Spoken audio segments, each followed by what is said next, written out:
చూశారు కదా! చంద్రబాబు నాయుడు మంత్రివర్గం ఏర్పాట్లన్నీ జరిగిపోయి చకచకా నడిచినియి. Kesarapalli Gannavaram airport opposite IT కంపెనీకి దాంట్లో పెట్టారులే. ఇప్పుడు అక్కడి నుంచి వస్తున్నా. ఎలా ఉందంటారు ఓవరాల్‌గా? ఏది ఆంధ్ర రాష్ట్రం క్యాబినెట్ తీసుకున్న ఎమ్మెల్యేల గురించా, మంత్రి పదవుల గురించా? బీసీలకి పెద్దపేట వేసిన తెలుగుదేశం నాయకుడు, తెలుగుదేశం అధినేత నారా చంద్రబాబు నాయుడు ఇచ్చిన మాటను తప్పుకోకుండా బాగా చేశాడు బీసీలకి. బీసీలు అంటే మళ్ళీ మమ్మల్ని కూడా కలుపుకునే చెప్తున్నా, కాపులతో బీసీల కింద కలుపుకుని బాగా చేశాడు. ఫస్ట్ నేను ఊహించింది పవన్ కళ్యాణ్ గారికి ఉప ముఖ్యమంత్రి, డిప్యూటీ సీఎం అంటారా, అది ఇచ్చాడు. తర్వాత ఎర్రమనాయుడు గారి అబ్బాయికి కేంద్రంలో మోడీ విమానాల పౌర శాఖ ఇచ్చాడు. ఆ తర్వాత అచ్చెన్నాయుడు గారికి విజయనగరం, ఎట్లా మొత్తం రాష్ట్రం అంతా నాకు తెలిసి బాగా చేశాడు. పేరుని నేను చెప్పలేను. తర్వాత కమ్మ సామాజిక వర్గానికి 4, రెడ్డి సామాజిక వర్గానికి 4 చాలా గొప్పగా ఇచ్చాడు. అది మంత్రివర్గం.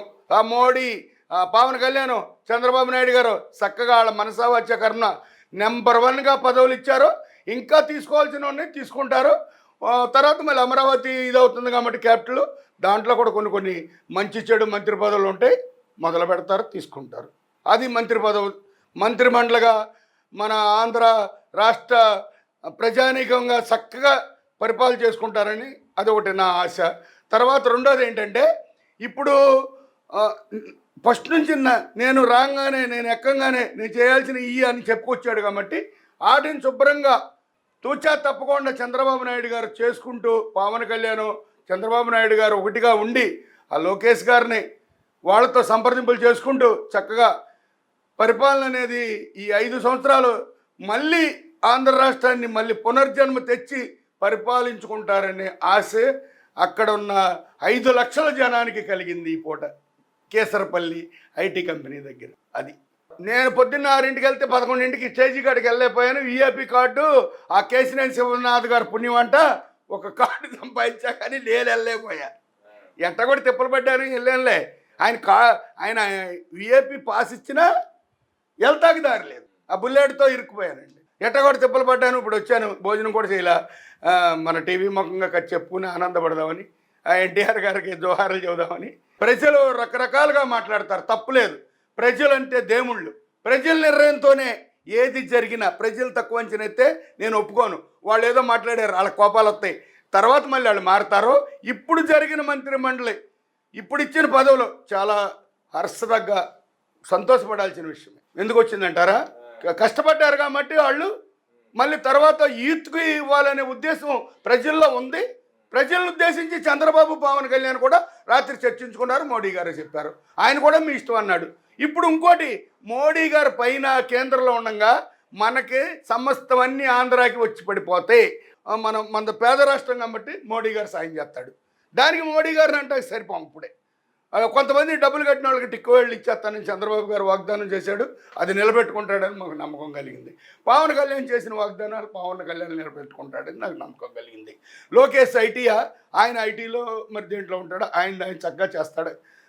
అది మేజర్గా మట్టి సామాజిక వర్గం, దాన్ని మనం కిలకాల్సిన అవసరం లేదు. ఇంకా ఎలవలో ఇంకెవరు బలిజీ, ఇంకా ఆర్న వైశ్యులకి ఇచ్చిన మరి సీట్లు మెచ్చుకోదగినాయి కండి. మరి లేకపోతే ఎట్లా అంటారు? అలాగా కొత్త వాళ్ళు చోటు ఇచ్చారని ఆడు రేపొద్దున మళ్ళీ రాష్ట్రాన్ని ముందు దారిలోకి, గాడిలోకి పెట్టగలుగుతారనే ఉద్దేశం లోకేష్కి ఉంది, పవన్ కళ్యాణ్కి ఉంది. అదే మాట చంద్రబాబు గారు కూడా ఊగొట్టాడు. చెరో పక్కన చెబుతుంటే పెద్ద ఆయన వినాలిగా. చంద్రబాబు చెప్తే మోడీ వినలేదా? ఇప్పుడు కేంద్రంలో ఒక మినిస్టర్ పదవి ఉంది, సహాయ మంత్రి ఒకటి అట్టి పెట్టారు, మన ఆంధ్రాకి ఇస్తారు. మరి ఆలకొద్ది కేంద్రంలో ఆంధ్ర రాష్ట్రానికి చాలా ఇచ్చారుగా. మన సెంట్రల్ మినిస్టర్లు 3-4 ఇచ్చారు, నాకు పేర్లు చెప్పడం వరుసనే రాదు, ఇచ్చారు కదా. మరి మనకి ఇచ్చినట్టు వాళ్ళ స్టేట్లకి, ఇతర స్టేట్లకి ఇవ్వలేదు కదా. మరి దాన్ని బట్టి మనం ఆనందపడాలిగా. ఇప్పుడు మనకు మోడీ గారు సహిత కావాలండి. వారాహి వారు మన రాష్ట్రానికి అప్పుల్లో కూరుకుపోయి ఉన్నాం. అమరావతి అవ్వాలి, కాలువలు అవ్వాలి, రోడ్లు అవ్వాలి, ఫ్లైఓవర్లు అవ్వాలి, పేదలకు అన్నం పెట్టాలి, అన్నా క్యాంటీన్లకు డబ్బు కావాలి. ఇప్పుడు వరకే ఎక్కడికక్కడ ఎంపీలో పెట్టించారో, ఎమ్మెల్యేలు పెట్టించారో, తెలుగుదేశం నాయకులు పెట్టించారో, పైనుండి ఎన్టీఆర్ గారు పెట్టించాడు. ఆయన ఆత్మ చల్లగా ఉండాలి. అందరికీ సొంత డబ్బులతో పెట్టించారు. ఇక నుంచి గవర్నమెంట్ ఫండ్తో ఏదో 5 రూపాయలు తీసుకున్నాం, మరి ఎంత తీసుకుంటారో లోగళ్ళలాగా పెడతారు. నెంబర్ 1గా బాగుంటున్నాయి అంటున్నారు తిన్నవాళ్ళు అందరూ వంటలో. రోజుకు 2000 మంది తింటున్నారు ఇక్కడ శివనాథ్ గారి దొడ్డు. అట్లా అనేసి అట్లా